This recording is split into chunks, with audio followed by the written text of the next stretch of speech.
Hello students, how are you all? I hope you all are fine. I am Sharandeep Kaur and today we are going to start our chapter number 2 of chemistry, which is solution. We are going to start from the second chapter. ठीक है बेटा, जो first chapter है वो जो solid state first chapter है वो हम बाद में करेंगे। हम स्टार्ट कर रहे हैं फ्रॉम द सॉल्यूशन चैप्टर। तो लेट वी स्टार्ट। सबसे पहले हम देख लेते हैं कि इस चैप्टर में हम पढ़ेंगे क्या क्या। हमने बेटा सॉल्यूशन के बारे में पढ़ना है कि सॉल्यूशन क्या क्या होते हैं, है ना। फिर उनके टाइप्स पढ़नी है, कौन कौन सी टाइप्स के सॉल्यूशंस होते हैं। देन कंसंट्रेशन पढ़ेंगे सॉल्यूशन की, कि जैसे हमने प्लस वन क्लास में भी मोलैरिटी, नॉर्मेलिटी एंड मोलैलिटी का थोड़ा थोड़ा किया था ना। अब प्लस टू क्लास में आपको ये पूरी डिटेल में है। देन बेटा हमने पढ़ना है vapour pressure for pure liquid and for liquid solutions. Okay, ideal and non ideal solution के बारे में, एजियोट्रॉप्स के बारे में, जिनको हम कांस्टेंट बॉइलिंग लिक्विड मिक्सचर्स भी बोलते हैं, कॉलिगेटिव प्रॉपर्टी के बारे में एंड एबनॉर्मल मॉलिक्यूलर मासेस के बारे में। ये आपके टॉपिक्स हैं जो हमने कवर करने हैं इस चैप्टर में। तो बेटा सबसे पहले हम स्टार्ट करते हैं फ्रॉम दी सॉल्यूशन। बेटा आपको पता होगा हमने 9th क्लास में एक चीज़ की थी, प्योर सबस्टांसेस एंड सॉल्यूशन या मिक्सचर्स के बारे में हमने पढ़ा था। प्योर सबस्टांसेस क्या कौन से होते हैं, जो सिर्फ एक ही चीज़ से मिलके बनते हैं, है ना, जो एंड जिनकी जो कॉम्पोजिशन होती है थ्रू आउट दी सबस्टांस बिल्कुल सेम रहती है, उनको हम प्योर सबस्टांसेस बोलते हैं ना। जिनमें सिर्फ एक ही चीज़ हो, दूसरी चीज़ कोई भी चीज़ प्रेजेंट ही ना हो, that is pure substances. And mixtures क्या होते हैं, जो एक या एक से ज़्यादा, दो या दो से ज़्यादा प्योर सबस्टेंसेस से मिलके बनते हैं, दैट आर मिक्सचर्स। अब जो सॉल्यूशंस होते हैं ना बेटा, ये अगेन मिक्सचर की टाइप्स होती हैं। ठीक है, solutions are again the types of the mixtures. अब हम देखते हैं बेटा, देखो जो हमारे पास बेटा क्या है, मिक्सचर्स हैं, है ना। मिक्सचर्स जो होते हैं ये दो तरह के होते हैं, एक तो होमोजीनियस, एक हेट्रोजीनियस। ठीक है, एक तो होमोजीनियस, एक हेट्रोजीनियस। जो होमोजीनियस मिक्सचर्स होते हैं उनको हम क्या बोलते हैं, ट्रू सॉल्यूशंस, जिनके बारे में हमने इस चैप्टर में स्टडी करना है। ठीक है बेटा, ट्रू सॉल्यूशंस जो होते हैं that are homogeneous mixtures. And जो हेट्रोजीनियस मिक्सचर्स होते हैं ये क्या होते हैं, हेट्रोजीनियस मिक्सचर दो तरह के होते हैं, एक तो सस्पेंशन एंड एक कोलॉइड। ठीक है, हमने हेट्रोजीनियस के बारे में यहाँ पे स्टडी नहीं करना, हमने ओनली होमोजीनियस मतलब ट्रू सॉल्यूशन के बारे में स्टडी करना है। तो देख लेते हैं कि ट्रू सॉल्यूशन होते क्या हैं। A homogeneous mixture of two और more than two non reacting substances. ऐसा मिक्सचर, होमोजीनियस मिक्सचर किनका, दो या दो से ज़्यादा non reacting substances. Non reacting क्यों लिखा, कि अगर जो जिन सबस्टेंसेस को हमने ऐड किया है वो बेटा अगर रिएक्ट ही कर गए, रिएक्ट करने के बाद फिर वो वापस से एक न्यू सबस्टेंस बना देंगे जो एक प्योर सबस्टेंस होगा देन। लेकिन हमें तो मिक्सचर चाहिए ना, तो नॉन रिएक्टिंग सबस्टेंसेस लेने हैं, दो या दो से ज़्यादा। उनका जो होमोजीनियस मिक्सचर होगा, मतलब जिनकी composition through out the mixture क्या होगी, सेम होगी। ठीक है, उसको हम क्या बोलते हैं, होमोजीनियस मिक्सचर्स और ट्रू सॉल्यूशंस बोलते हैं।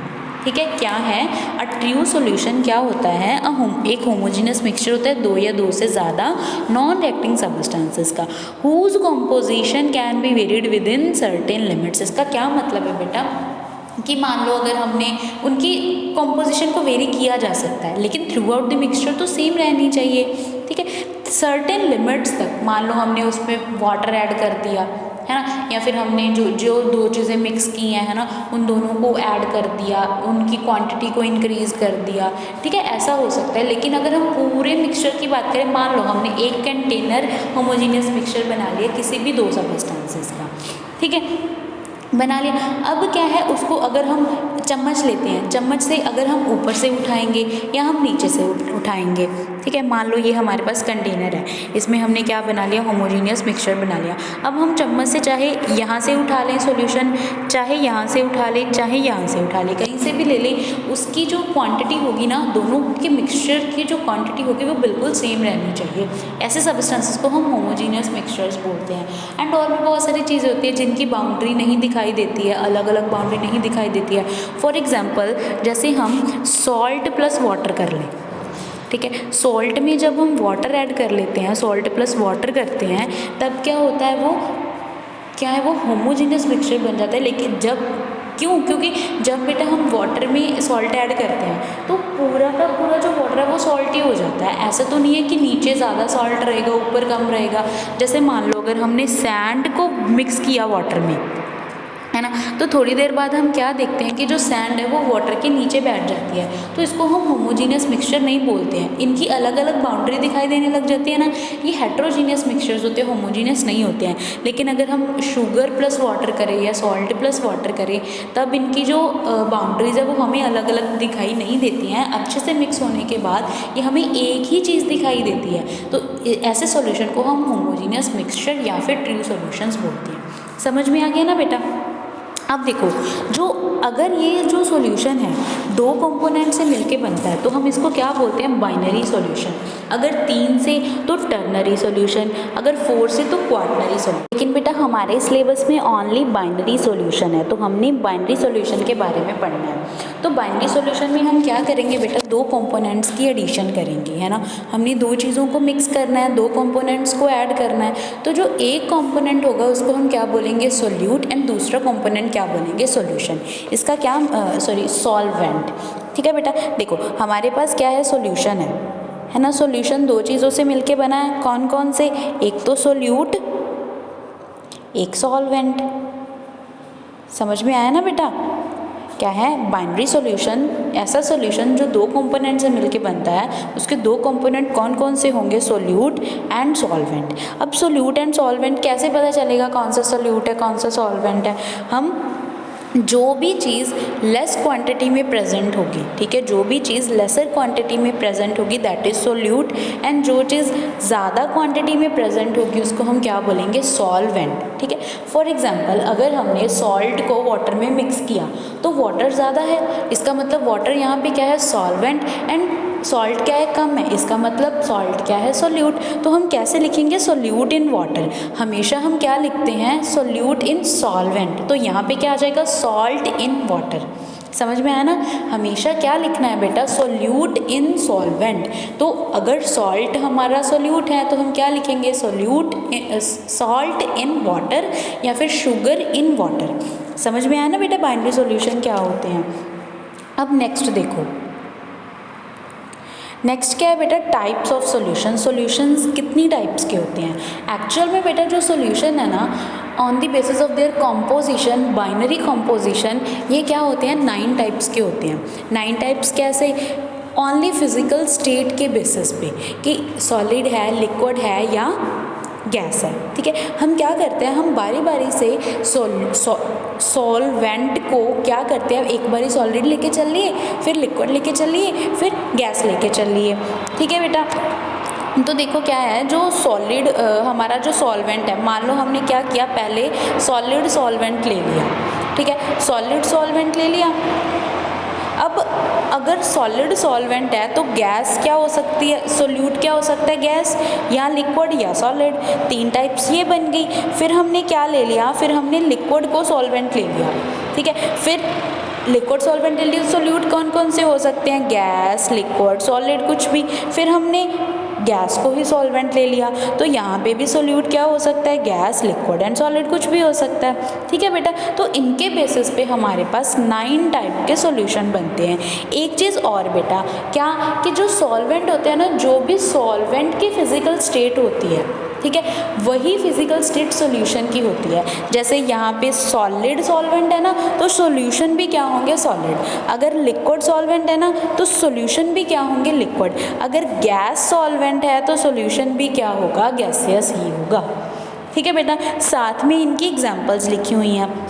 जैसे गैस इन लिक्विड की एग्जांपल क्या होगी, क्या एग्जांपल होगी, गैस इन सॉलिड की एग्जांपल क्या होगी, जब किसी मेटल के सरफेस पे, ठीक है, मेटल के सरफेस पे कोई भी गैस आके एब्जॉर्ब हो जाती है, that is the example of solid solution. ठीक है। इसमें क्या होगा, मेटल जो है सॉलिड है वो ज़्यादा क्वांटिटी में है, एंड जो गैस है वो कम क्वांटिटी में है। ठीक है। नेक्स्ट क्या है, हमारे पास liquid in solid.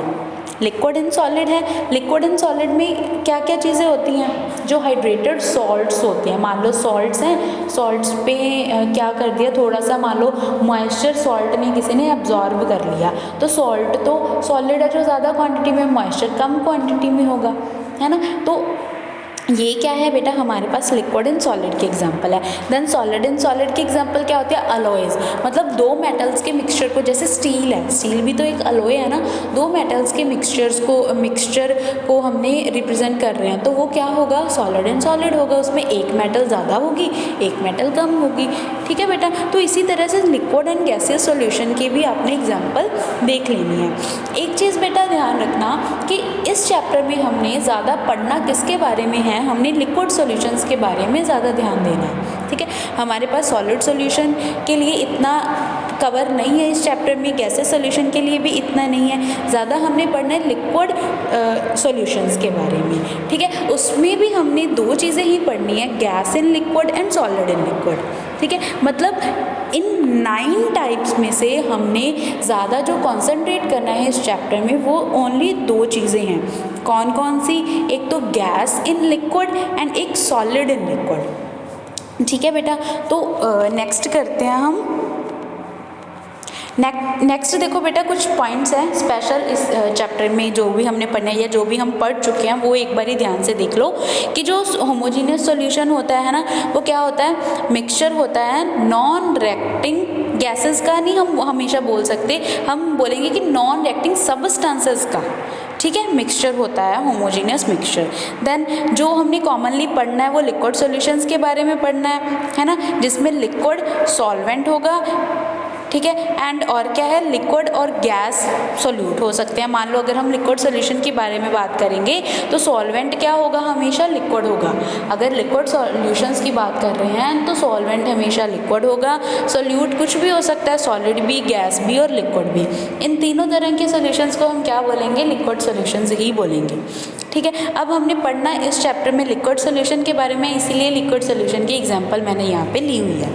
Then in solutions of liquids the one in the larger amount, solution में जो ज़्यादा अमाउंट में प्रेजेंट होगा उसको हम सॉल्वेंट बोलते हैं, एंड जो कम अमाउंट में प्रेजेंट होगा उसको हम सोल्यूट बोलते हैं।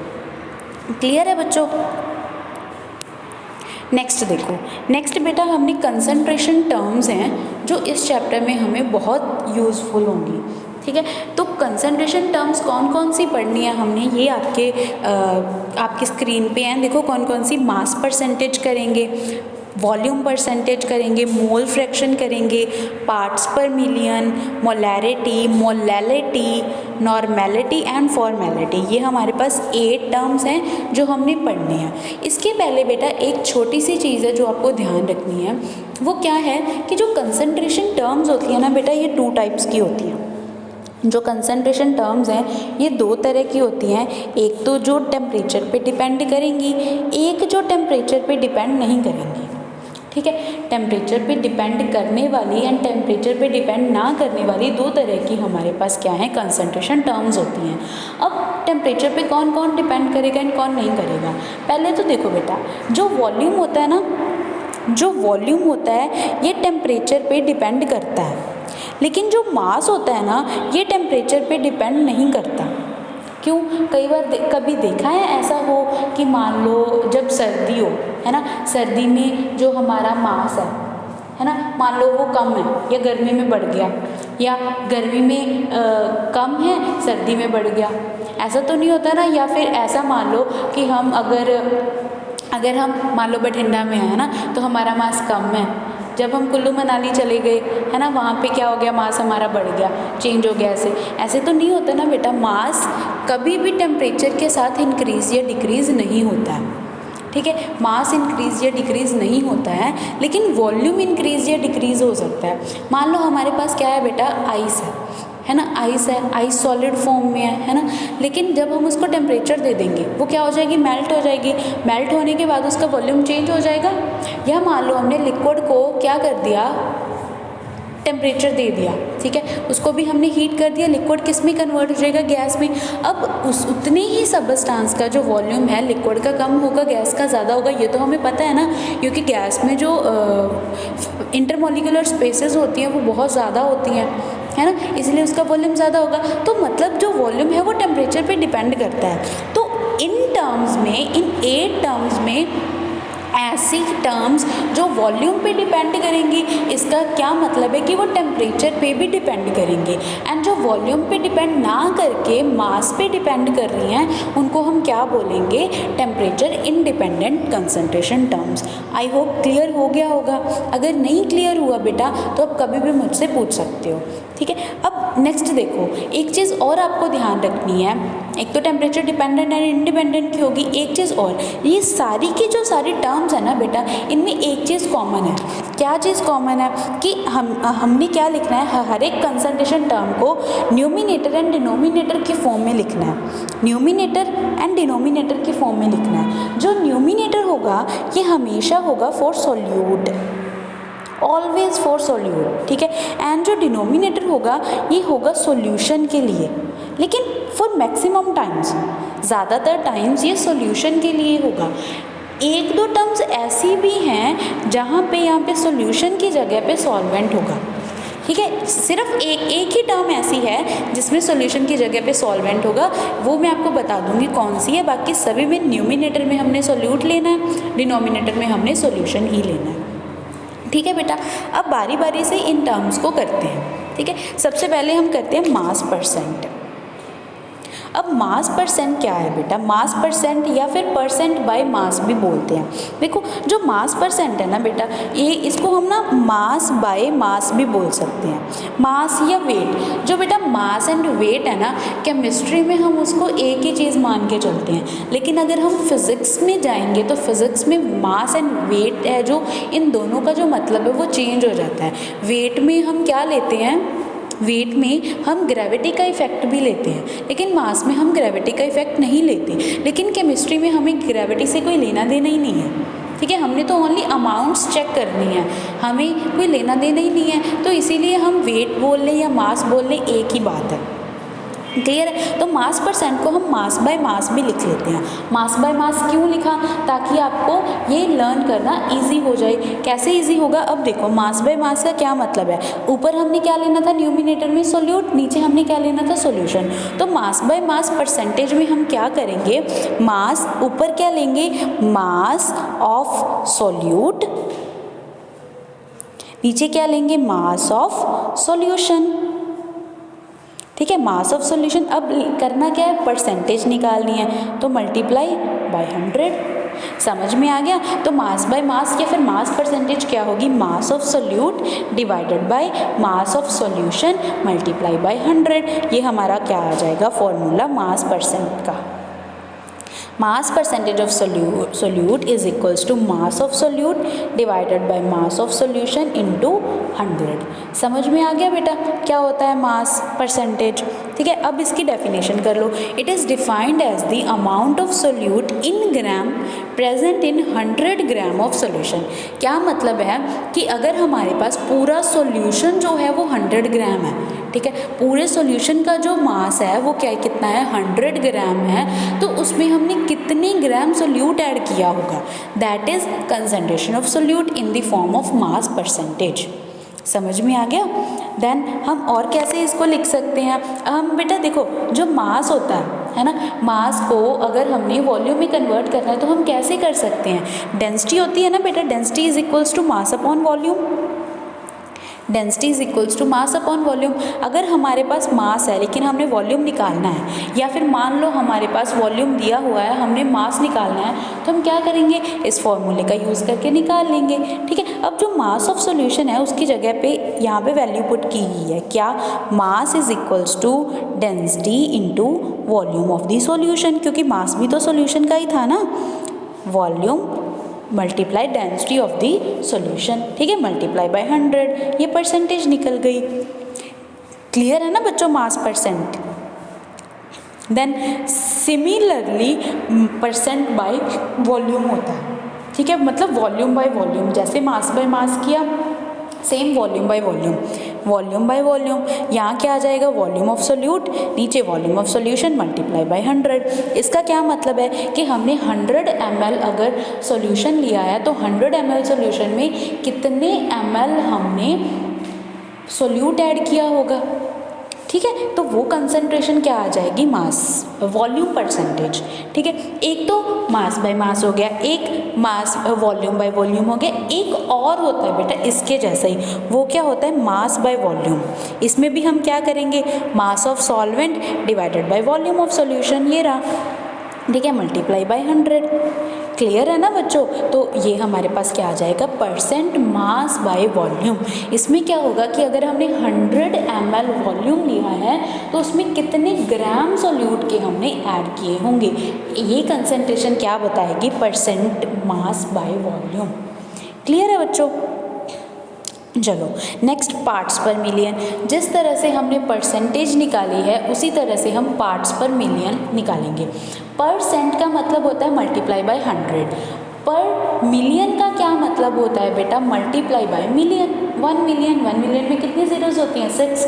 तो हम क्या करेंगे, सिर्फ 100 की जगह पे 1 मिलियन लगा देंगे। ठीक है, 10⁻6 1 मिलियन से मल्टीप्लाई कर देंगे, बाकी सारा सेम रहेगा। इसको भी हम वैसे निकालेंगे, mass by mass ppm, ppm मतलब पार्ट्स पर million, mass by volume and volume by volume ppm। और कुछ नहीं चेंज करना, बस 100 की जगह पे मिलियन लगा देना है। ठीक है, देखो ppm हमारे पास क्या है, मास of solute divided by mass of solution multiply by 1 million.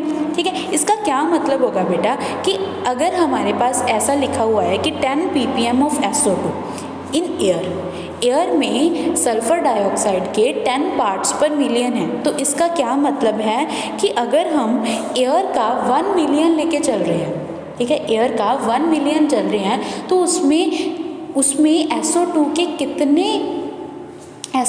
कितने पार्ट्स हैं, कितने, 10 पार्ट्स बोला ना उन्होंने। तो अगर 1 मिलियन एयर है, 1 मिलियन ml एयर है, तो हमारे पास क्या होगा, 10 ml क्या होगा, SO2। समझ में आया। अगर 1 मिलियन ml हमारे पास क्या है, एयर है, ठीक है, तो इसका मतलब उसमें 10 ml, क्योंकि 10 पार्ट्स पर मिलियन बोला ना, तो 10 ml उसमें SO2 प्रेजेंट होगी। क्लियर है ना बच्चों। चलो अब ये तो मास बाय मास था ना, अब वॉल्यूम बाय वॉल्यूम भी निकाल लेंगे, मास बाय वॉल्यूम ppm भी निकाल लेंगे, उसी तरह से जैसे हमने परसेंटेज निकाली थी। क्लियर है बच्चों ये वाली टर्म्स। नेक्स्ट जो टर्म्स है वो है मोल फ्रैक्शन। पहले तो बेटा ये देखो कि इसको डिनोट कैसे करते हैं। ठीक है, डिनोट कैसे करते हैं। अब मान लो जब हमने मास बाय मास परसेंटेज की थी तो उसको हम कैसे करेंगे, मास बाय मास परसेंटेज। ठीक है, अगर पार्ट्स पर मिलियन करना है तो मास बाय मास ppm। ठीक है, ये क्या हो गया, पार्ट्स पर मिलियन। इसी तरह से volume by volume, mass by volume का कर देंगे। अब अगर मोल फ्रैक्शन है, मोल फ्रैक्शन को हम x से डिनोट करते हैं, कैपिटल X भी ले सकते हो, स्मॉल x भी ले सकते हो। ठीक है, एंड बेटा जो मोल फ्रैक्शन होती है ना, ये एक मोल फ्रैक्शन तो हम कॉमन भी निकालते हैं, लेकिन मोल फ्रैक्शन क्या होता है बेटा, सोल्यूट एंड सॉल्वेंट की अलग अलग निकाली जाती है। ठीक है, सोल्यूट एंड सॉल्वेंट की जो मोल फ्रैक्शन होती है ये हमेशा अलग अलग निकाली जाती है। मान लो हम किसकी बात करें, किसी भी एक कंपोनेंट की बात करें, बाइनरी सॉल्यूशन है, किसी भी एक कंपोनेंट की बात करें, मान लो हम सोल्यूट की बात कर रहे हैं, हमने क्या कर लिया, ए को सोल्यूट मान के चले, बी को सॉल्वेंट मान के चले। ठीक है, तो हम मोल फ्रैक्शन जो है XA ये कैसे निकालेंगे, ये किसके इक्वल होगा बेटा, number of moles of solute, A solute है ना, number of moles of solute divided by number of moles of solute plus number of moles of solvent. ठीक है, मतलब ऊपर क्या रहेगा, वो कंपोनेंट जिसकी हमने मोल फ्रैक्शन निकालनी है, नीचे दोनों का सम। अगर हमने बी की निकालनी है तो बस हम ए की जगह पे बी कर देंगे ऊपर, बाकी सारा सेम होगा। ठीक है, तो मोल फ्रैक्शन क्या होती है, number of moles of one component divided by number of moles of the both component. ठीक है, दोनों कंपोनेंट का। अब बात ये आती है बेटा कि नंबर ऑफ मोल्स होते क्या हैं, ठीक है, ये मैं आपको बाद में करवाती हूँ कि नंबर ऑफ मोल्स क्या होते हैं। पहले हमने निकाल लिया, एक बार दोबारा से देखो कि XA किसके इक्वल होगा, NA divided by NA plus NB, ठीक है। सिमिलरली XB किसके इक्वल होगा बेटा, NB divided by NA plus NB इसके इक्वल होगा। अगर आप इन दोनों को ऐड कर दोगे तो इसकी वैल्यू निकालो कितनी आएगी, अगर दोनों को ऐड करोगे तो वैल्यू कितनी आएगी, ऐड करें, चलो NA upon NA plus NB plus NB divided by NA plus NB। अब क्या करोगे, ये दोनों तो क्या हो जाएंगे, एलसीएम ले लोगे तो एक ही बन जाएगा ना, ऊपर भी क्या बन जाएगा NA प्लस NB, दोनों क्या हो जाएंगे, कैंसिल आउट, वैल्यू कितनी आ जाएगी, 1, ठीक है। निकाल के देखना, अगर नहीं समझ में आया तो कुछ भी नहीं है, सॉल्व ही किया है उसे, सिंपल, ठीक है। सॉल्व करोगे तो इसकी वैल्यू 1 आ जाएगी। तो इसका क्या मतलब है कि जब भी आप सोल्यूट एंड सॉल्वेंट दोनों की मोल फ्रैक्शन का सम करोगे ना तो वो ऑलवेज किसके आएगा, 1 के इक्वल आएगा। समझ में आ, नेक्स्ट बेटा नंबर ऑफ मोल्स है ना, हमारे नंबर ऑफ मोल्स रहते थे। नंबर ऑफ मोल्स क्या होते हैं, पहले तो नंबर ऑफ मोल्स को हमेशा हम डिनोट करते हैं स्मॉल n के साथ, ठीक है बेटा, स्मॉल n के साथ हमने डिनोट करना है नंबर ऑफ मोल्स को। अब जैसे हमने कंपोनेंट्स मोल फ्रैक्शन में दिए थे सोल्यूट के लिए A एंड सॉल्वेंट के लिए B, उसी तरह से हम सोल्यूट के नंबर ऑफ मोल्स के भी दे सकते हैं ना। मान लो हमने नंबर ऑफ मोल्स सोल्यूट के निकालने हैं, ठीक है, चलो किसी के भी निकालने, पहले हम नंबर ऑफ मोल्स की डेफिनेशन कर लेते हैं, फॉर्मूला कर लेते हैं, फिर हम उसको एप्लीकेबल कर देंगे इन दी मोल फ्रैक्शन। अब देखो बेटा क्या है कि जो नंबर ऑफ मोल्स होते हैं, है ना, किसी भी कंपोनेंट के, वो किसके इक्वल होते हैं, given mass divided by molar mass, ठीक है। Given mass divided by molar mass, ये होता है number of mole, simple. Given mass क्या होगा, जो क्वांटिटी हमें गिवन होती है कि इतने नंबर ऑफ इतना मास हमने डिज़ोल्व करना है, इतना मास हमने ऐड करना है, ये हमारे पास क्या होगा, गिवन मास। तो गिवन मास में हम वो पुट कर देंगे। एंड मोलर मास क्या होगा, मान लो अगर आपको क्या दिया, सल्फ्यूरिक एसिड दिया हुआ है, आपको 10 ग्राम सल्फ्यूरिक एसिड दिया हुआ है, तो आप 10 क्या पुट करोगे, गिवन मास, एंड फिर क्या करोगे, सल्फ्यूरिक एसिड का मोलर मास निकाल के मोलर मास की जगह पे पुट कर दोगे, ठीक है ना। नंबर ऑफ मोल्स कैसे निकालते हैं, given mass by molar mass. Given mass जो मास हमें गिवन होता है कि इतने ग्राम डालना है, ठीक है। एंड मोलर मास जो होता है वो होता है कि उसका मॉलिक्यूलर मास हम निकाल लेंगे, जैसे सल्फ्यूरिक एसिड का है ना, हाइड्रोजन 2 हैं, 2 प्लस सल्फर का कितना होता है, ऑक्सीजन का कितना होता है, सारा ऐड करके हम मॉलिक्यूलर मास निकालते थे ना प्लस 1 क्लास में। वही मॉलिक्यूलर मास की वैल्यू जो है हमने यहाँ पे पुट कर देनी है, हमारे पास मोलर मास आ जाएगा, ठीक है। इस तरह से हम नंबर ऑफ मोल्स निकाल सकते हैं। अब जब हमने नंबर ऑफ मोल्स निकाल लिए तो इन नंबर ऑफ मोल्स को हम मोल फ्रैक्शन की वैल्यू जो निकाली थी वहाँ पर भी पुट कर सकते हैं, ठीक है, पुट करके। अब इन्होंने क्या किया है बेटा, जो गिवन मास होता है उसको W से डिनोट किया है एंड मॉलिक्यूलर मास को M से डिनोट किया है। क्लियर है बच्चों, इसमें कंफ्यूज मत होना। एंड अब देखो यहाँ पे हमारे पास वॉल्यूम नहीं आया ना, ओनली मास ही है, वॉल्यूम तो नहीं आया ना। इसका मतलब ये टर्म क्या है, हमारी टेम्परेचर इंडिपेंडेंट टर्म है, ठीक है। ये टर्म क्या है, टेम्परेचर इंडिपेंडेंट टर्म है। एंड हम ये भी देख लेते हैं, मास बाय मास किया, मास बाय वॉल्यूम किया, वॉल्यूम बाय वॉल्यूम किया, ठीक है। अब ये देखो बेटा, मास बाय मास है ना, इसमें तो मास है, मतलब ये क्या है, टेम्परेचर इंडिपेंडेंट टर्म है, ठीक है। यहाँ पे वॉल्यूम है, इसका मतलब ये क्या है, टेम्परेचर डिपेंडेंट टर्म है। अब देखो बेटा यहाँ पे वॉल्यूम आ गया ना, वॉल्यूम आ गया, इसका मतलब वॉल्यूम टेम्परेचर पे डिपेंड करेगा, इसका मतलब ये भी डिपेंडेंट है, ये दोनों डिपेंडेंट हैं, ये वाली इंडिपेंडेंट टर्म है। क्लियर है ना बच्चों। चलो अब नेक्स्ट करते हैं। नेक्स्ट हमारे पास है मोलैलिटी। मोलैलिटी जो होती है उसको हम स्मॉल m से डिनोट करते हैं, स्मॉल m, ठीक है। अब ये जो मोलैलिटी होती है ना बेटा, इसका क्या फॉर्मूला होता है, पहले तो ये देखो, मोलैलिटी स्मॉल m से डिनोट करते हैं।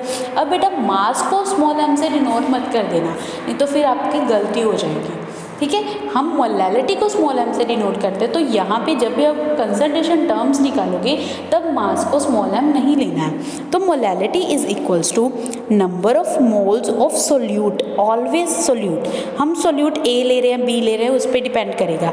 यहाँ पे मान लो इसमें हमने B को सोल्यूट लिया है, ठीक है, B को सोल्यूट लिया है, तो मोलैलिटी किसके इक्वल होगी, number of moles of solute divided by weight given mass, given weight या given mass of solvent, not solution.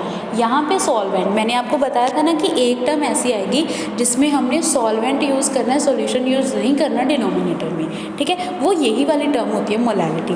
किसके इक्वल होती है, number of moles of solute divided by weight of solvent in KG, kilograms में लेना होता है। अगर grams में गिवन हो, ठीक है, ये गिवन मास होगा, अगर ग्राम्स में गिवन हो तो हम क्या करेंगे, 1000 से मल्टीप्लाई कर देंगे, या फिर हम मतलब उसको कन्वर्ट कर लेंगे पहले केजी में, फिर यूज़ करेंगे, ठीक है, या फिर सीधा यहाँ पे 1000 से मल्टीप्लाई कर दो अगर केजी में नहीं गिवन, ग्राम्स में गिवन है तो, ठीक है। तो क्या होता है, molality number of moles of solute divided by weight of solvent in KG. Clear है बच्चों, ये हमारी है मोलैलिटी। देन हम क्या कर सकते हैं बेटा, नंबर ऑफ मोल्स का फॉर्मूला लगा सकते हैं, WB/MB। क्लियर है, यहाँ पे बेटा 100 नहीं आएगा, 1000 आएगा, ठीक है। चलो नेक्स्ट करते हैं मोलैरिटी। मोलैरिटी क्या होती है, ये भी मोलैलिटी की तरह सेम होती है। मोलैरिटी को R वाला, मोलैरिटी को हम कैपिटल M से डिनोट करते हैं एंड मोलैलिटी को स्मॉल m से, ठीक है। तो कैपिटल M लिया हमने, ठीक है। मोलैरिटी ये किसके इक्वल होता है, ये भी कुछ सेम होता है, number of moles of solute but divided by volume of solution, volume of solution in litre, ठीक है। सॉल्यूशन का वॉल्यूम लेना है लीटर्स में, ठीक है।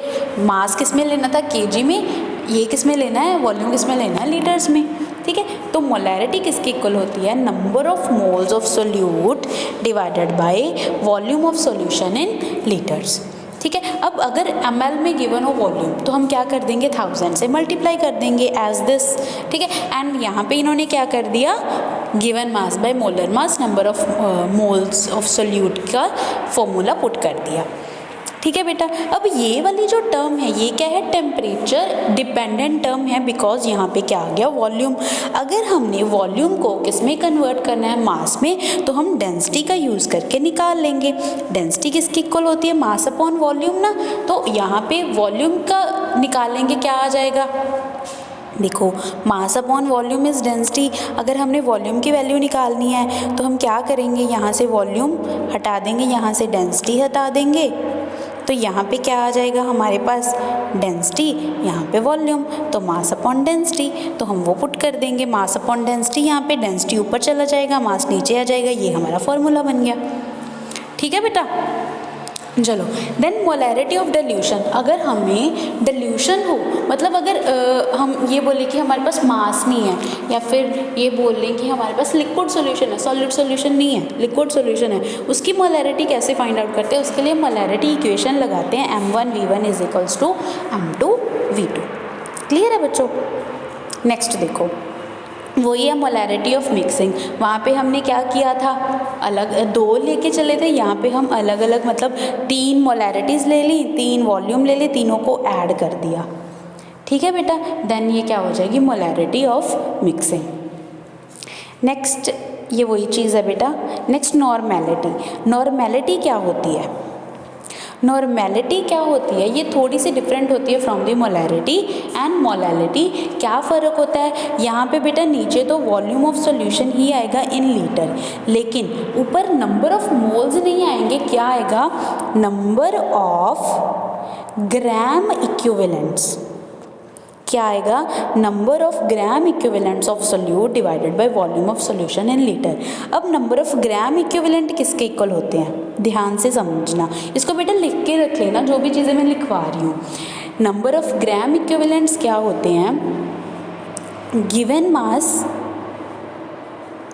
मास, नंबर ऑफ मोल्स के लिए हम बाय मोलर मास लेते थे ना, यहाँ पे क्या आएगा, इक्विवेलेंट मास, इक्विवेलेंट मास आएगा। अब इक्विवेलेंट मास किसके इक्वल होता है, ठीक है, वो हम देखते हैं कि किस तरह से इक्विवेलेंट मास को कैलकुलेट किया जाता है। पहले given mass by equivalent mass आ जाएगा। अब इक्विवेलेंट मास किसके इक्वल होता है वो भी देख लो। इक्विवेलेंट मास इक्वल होता है मोलर मास, ठीक है, डिवाइडेड बाय एसिडिटी या फिर बेसिसिटी।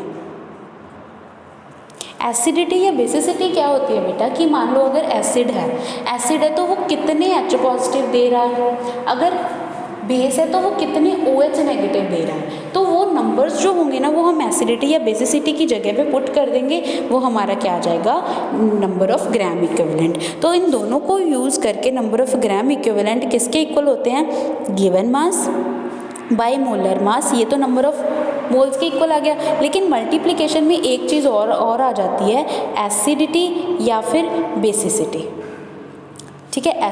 एसिडिटी दोबारा से कर लेते हैं, किसके इक्वल होगा, given mass by molar mass multiply by acidity या फिर बेसिसिटी, ठीक है। ये हमारा नंबर ऑफ ग्राम इक्विवेलेंट्स आ जाएगा। इसको हम यहाँ पे पुट कर देंगे, हमारे पास नॉर्मेलिटी का फॉर्मूला आ जाएगा एंड नॉर्मेलिटी को हम कैपिटल N के साथ डिनोट करते हैं, ठीक है बच्चा।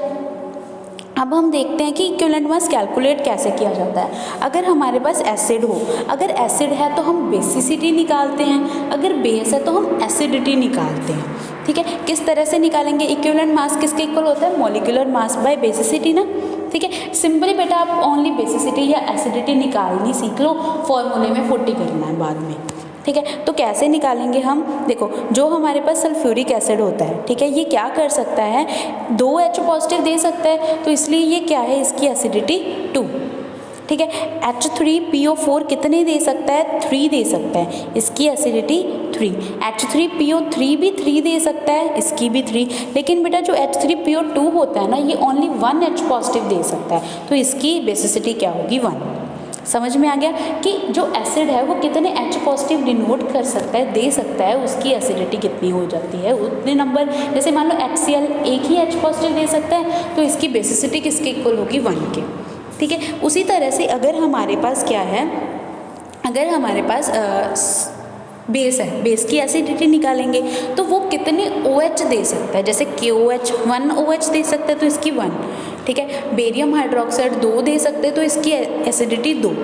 एल्यूमिनियम हाइड्रोक्साइड 3 दे सकते हैं तो इसकी एसिडिटी 3, ठीक है। फिर आ जाते हैं सॉल्ट। जो सॉल्ट होते हैं ना बेटा, सॉल्ट में हमने चार्ज देखना होता है कि पॉजिटिव पे कितना चार्ज है, नेगेटिव पे कितना चार्ज है। दोनों का चार्ज तो सेम ही होगा ना, पॉजिटिव एंड नेगेटिव चार्ज तो सेम ही होगा, तो जितना भी चार्ज होगा वो उसके हम क्या ले लेते हैं, एसिडिटी या बेसिसिटी की जगह पे उसकी वैल्यू ले लेते हैं, उसको हम वैलेंसी लिख देते हैं।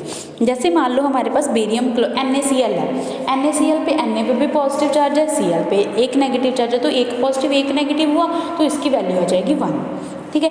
BaCl2 है, BaCl2 में देखो बेटा बेरियम पे 2 पॉजिटिव चार्ज होगा एंड क्लोरीन, दोनों को मिला के 2 नेगेटिव हो जाएगा ना, तो total 2 positive and 2 negative charge है, तो इसकी वैल्यू कितनी आ जाएगी, फिर 2 लेंगे हम, ठीक है, एसिडिटी या बेसिसिटी की जगह पे। क्लियर है ना बच्चों। इसके बाद है ऑक्सीडाइजिंग एंड रिड्यूसिंग एजेंट। इनकी निकालनी हो तो हम कैसे निकालते हैं, एसिडिटी या बेसिसिटी की जगह पे क्या वैल्यू पुट करेंगे।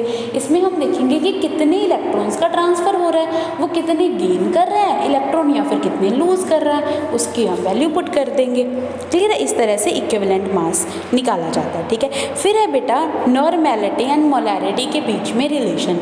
कल हम सबसे पहले नॉर्मेलिटी एंड मोलैरिटी का रिलेशन करेंगे, ठीक है, फिर ही आगे प्रोसीड करेंगे, ठीक है।